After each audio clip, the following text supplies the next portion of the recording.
Right. Welcome back to the Thoughtful Advocate podcast. I'm your host, Elizabeth Teo, and I need to tell you something that took years for me to admit. For most of my life, I thought being nice was my greatest strength. I was the person that anyone could count on, the friend you confide in. If you needed help, anything my family needed, I would drop everything and do it. And yeah, I was a person who never said no. And you know what? It almost destroyed me. If you ever felt like your cup was completely empty because people would drain you and you would let them, if you're terrified that your best friend's not going to be your best friend anymore because you're finally setting boundaries, or if you're trying to fix people that won't change no matter how much advice you give them, this video is for you. Honestly, I've been there and dug myself out.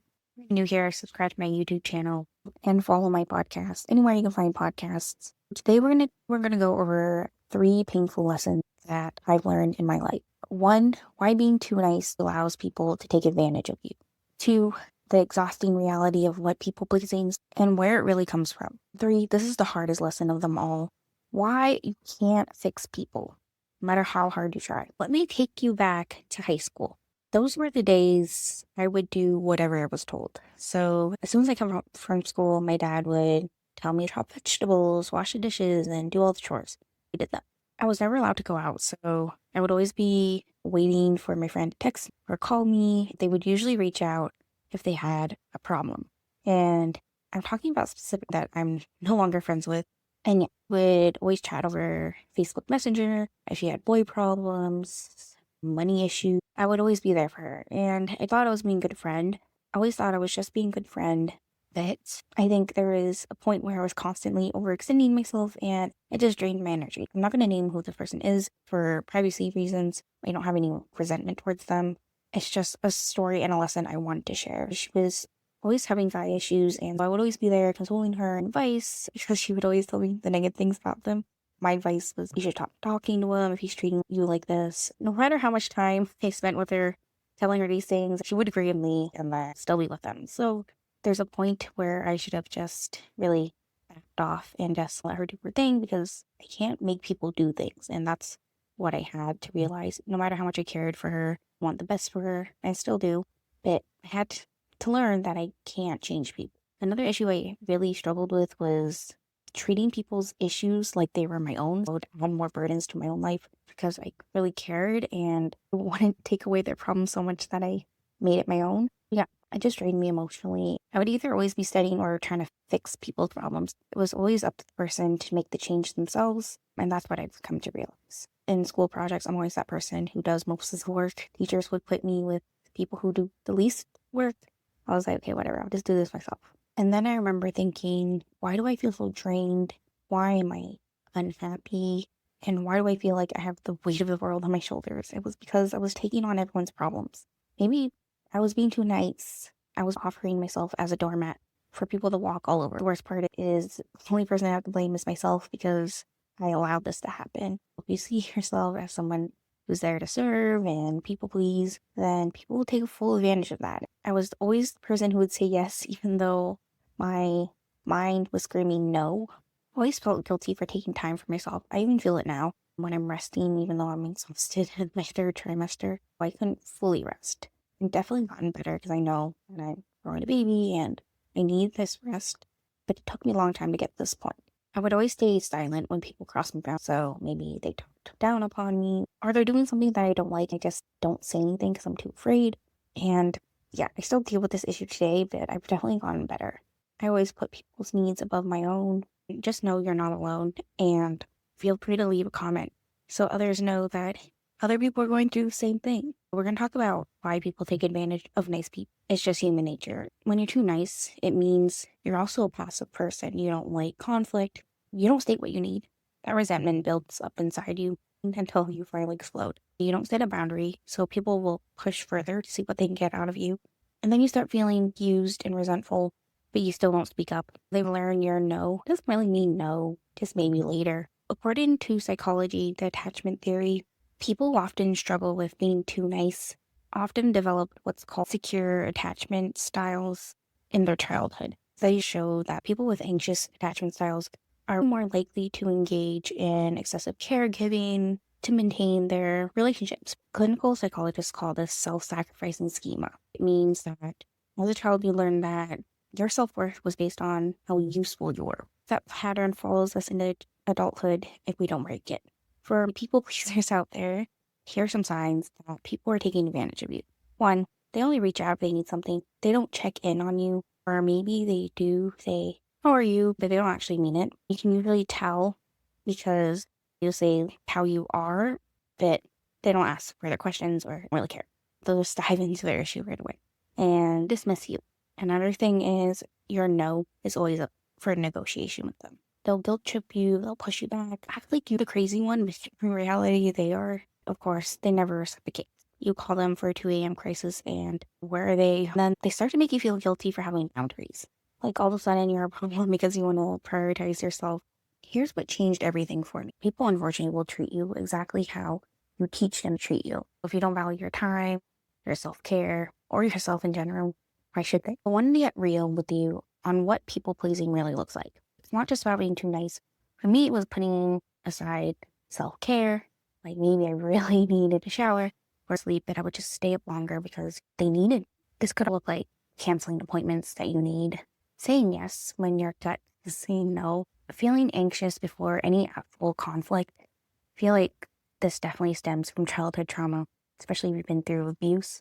And checking your phone obsessively, making sure that everyone's okay with you, that they're not mad at you.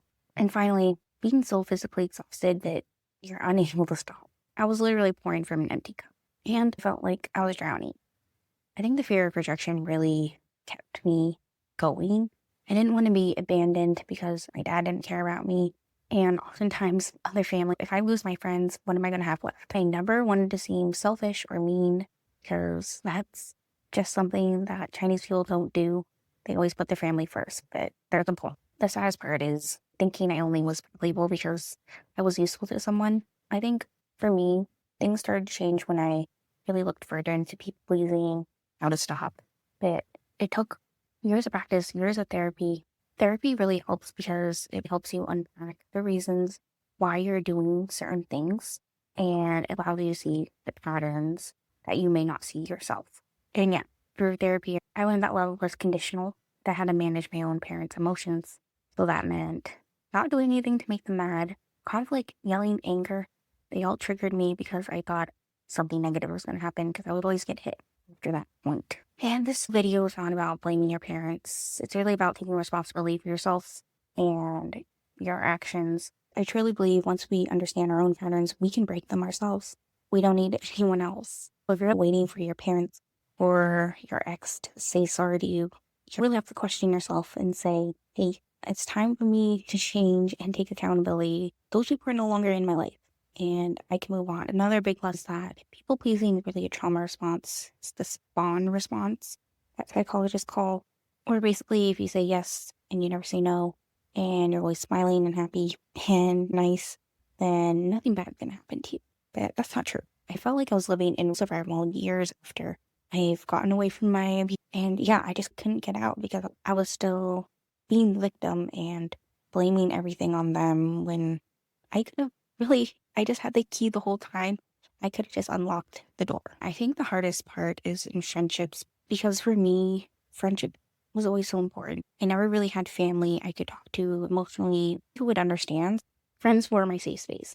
So I was always proud of being the supportive friend, the friend who would be there 24/7, constantly online, ready for them to talk to, basically a 24/7 therapist. Without the training, if they need advice or help, I would drop everything. Like I said before, you can give your friend all the advice in the world, but it can be up to them whether they take it or not. Sometimes they'll be giving the same advice, especially when it comes to boys. And it'll be months of giving the same advice, nothing changes. You really have to point, try to conserve your energy and hope that they figure this out themselves. Of course, you can be there for them, but you got to put your needs first because it is draining emotionally to deal with other people's problems. Research shows that the most successful change comes internally rather than from external pressures. You can't want someone to heal more than they want it themselves. No matter how much you want someone to heal from a situation or move on, they can't really move on until they do it themselves.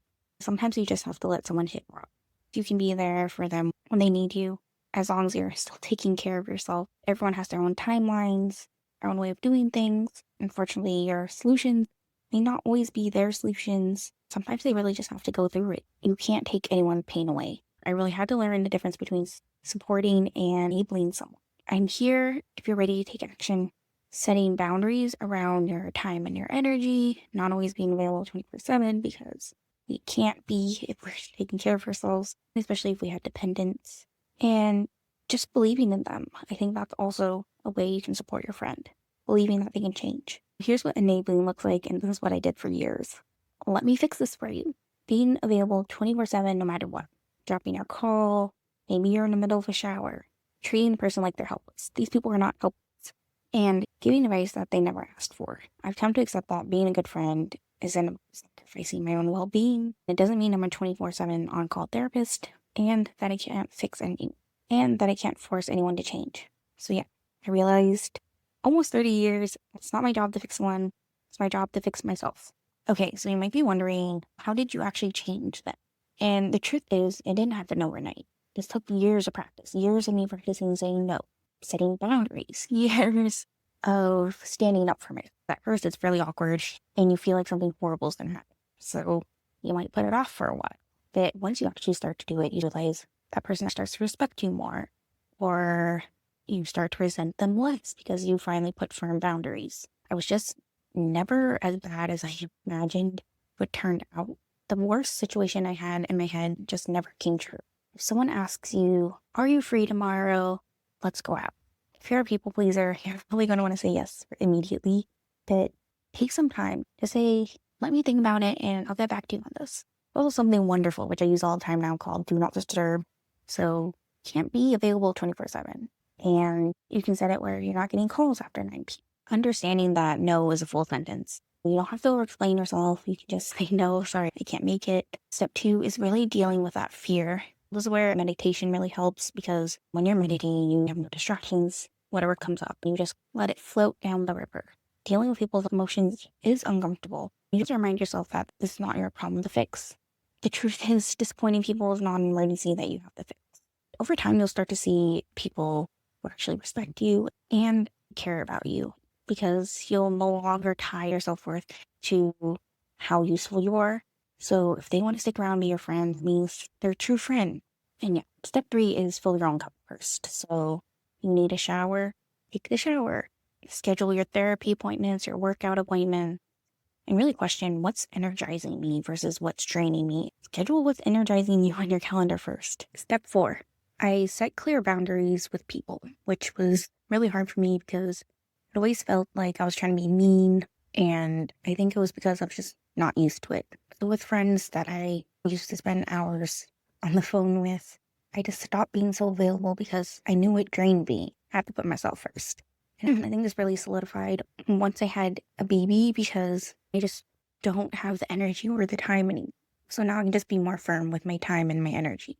And if it ever got too much, I would just suggest maybe seeing a therapist or just getting help. And so you're probably wondering what happens after you set these boundaries. 1, you have a lot more energy for yourself and the people that matter to you. 2, the real relationships, people who actually want to stay in your life, stay, and people who don't, they go. You figure out who the real ones are in your life. 3, you feel less resentful of people because now you're able to set boundaries with them and you show them that you value your time. And because of that, you might get actually more respect from people. And for the first time, you might actually find your own voice instead of saying what you think you should say. And of course, it's all scary. That's why this takes practice and time, and the more you practice, the better you'll get at it. And I think the biggest lesson of all is that I learned that I'm not responsible for other people's emotions. How they react to my boundaries is really a reflection on them and not me. So if you know someone who needs to hear this message, please share it with them, and subscribe to my YouTube channel, podcast, and follow me on Instagram at The Thoughtful Advocate. Okay, bye. Today's sponsor is Kind Laundry. Just kidding, they're not really a sponsor, but I do have an affiliate code. Kind Laundry use natural ingredients, and it actually comes in these sheets. So much more useful than liquid laundry detergent, because that stuff gets messy. With Kind Laundry, you can bring this anywhere. It's literally in a box, packed in a suitcase, and It's that easy. You can get 10% off by using code ZeroWasteCute.